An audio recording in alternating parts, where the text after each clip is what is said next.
spreading to others. Raywat Deonandan is an epidemiologist and associate professor with the University of Ottawa's Faculty of Health Sciences. He's with us now. Hi there. Hello, how are you? Raywat, are you there? Can There you hear you me? are. I Yeah. can hear you. I can hear you now. I suddenly thought, okay, I was sick for a while. I've now lost all sense of hearing. Great. What?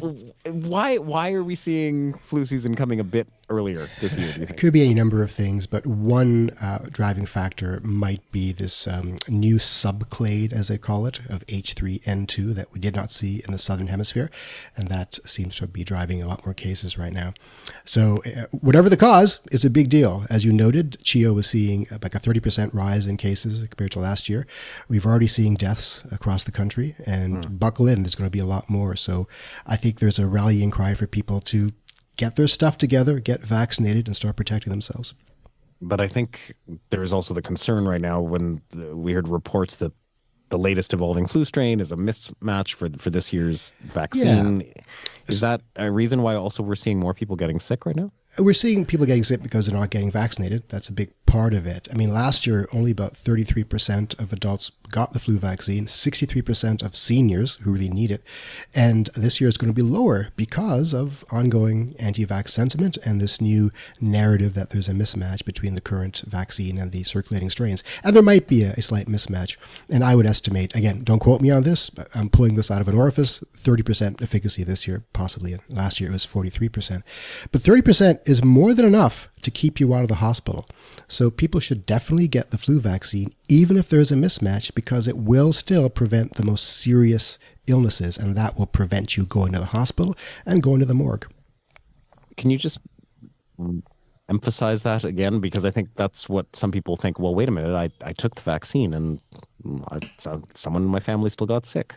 Yeah, the vaccine, we hope will prevent you from getting sick in the first place, and that's the holy grail. But really, what we really want is to prevent you from going to the hospital, and it still does that. It does it quite well, actually, and yet a minority of people are getting this vaccine. This is serious. I mean, every year we have 15,000 hospitalizations due to flu, 3,500 on average deaths. That's enormous. Right now we have 22 acknowledged deaths so far this season, and that's a severe underestimate because a lot of the recent ones haven't been reported yet, and a lot of the deaths don't get tested. So the flu can be a killer, make no doubt, especially for the elderly and for very small children. So people, please, I beg you, get your flu shot. Let's say you got the shot and everyone around you is getting sick at work and at home and your kid's school. Does it raise the chances you'll get the flu? Yeah, every time you're exposed, you have a chance of getting the flu. So the more you're exposed, the higher chances of getting it.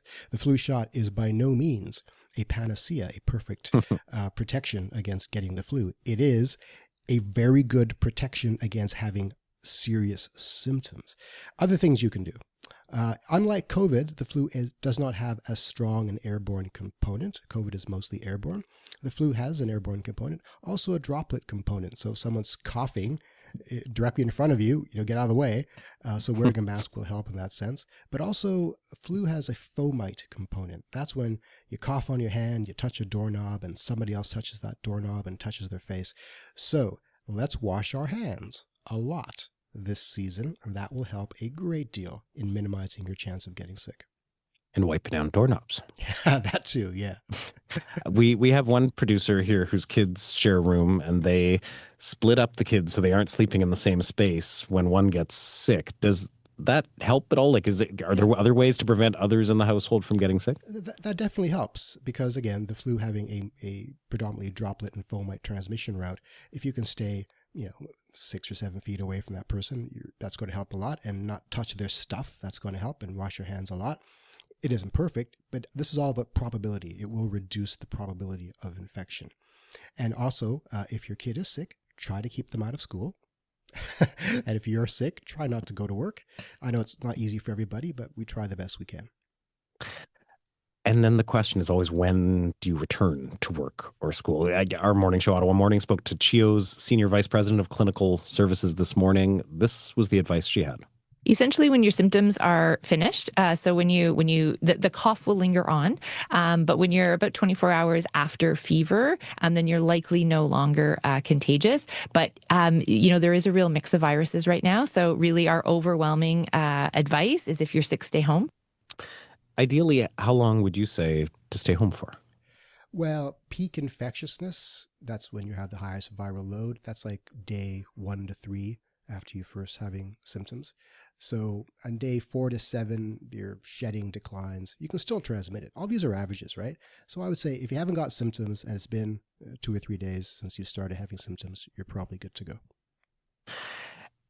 I mean, I think we as parents are just so used to now saying, make sure you're washing your hands all the time. Make sure you're washing your hands all the time. Stay away, cover your mouth with your elbow, etc. But are there other things you can tell kids to try and steer clear of the flu when you're not there, constantly telling them to wash their hands and cover their mouth?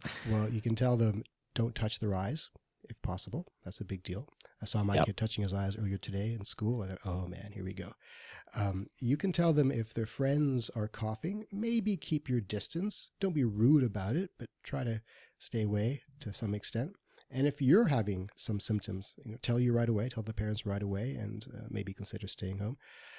Getting rest is important. Being well nourished is important. All these things help bolster your immune system. So all the good things of having healthy, happy, resilient kids are still in play. But in addition, being a little more hygienic with respects to your lifestyle.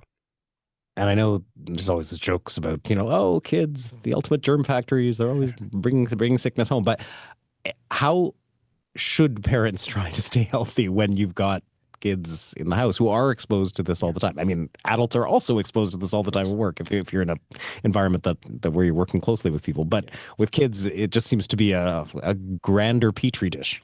Remember, first of all, we're talking mostly about flu, but COVID's out there still and RSV Right. is out there as well. So there's a lot of things going on. But right now, it's predominantly flu and the common cold. So number one, get vaccinated for whatever you can get vaccinated for. COVID, flu, and if you can get an RSV vaccine, if you're eligible, then go for it. Number two, keep the kids away from vulnerable people in your family, like the elderly or the immunocompromised. Number three, again, whenever you come into the house, regardless of where you've been, make it a routine. Wash your hands, wipe down surfaces. And really, that's probably, I'm trying to think about my household. That's mostly what we do, and that's kind of the best we can manage, given the chaos of having a small child. And that usually does a good job. And again, if you're a parent, try to get sleep. I mean, the more tired and fatigued and stressed you are, the more likely you are to become infected with a number of things. Ray Watt, thanks so much for this. It's my pleasure. Thank you. That's Ray Watt Deonandan, epidemiologist, associate professor with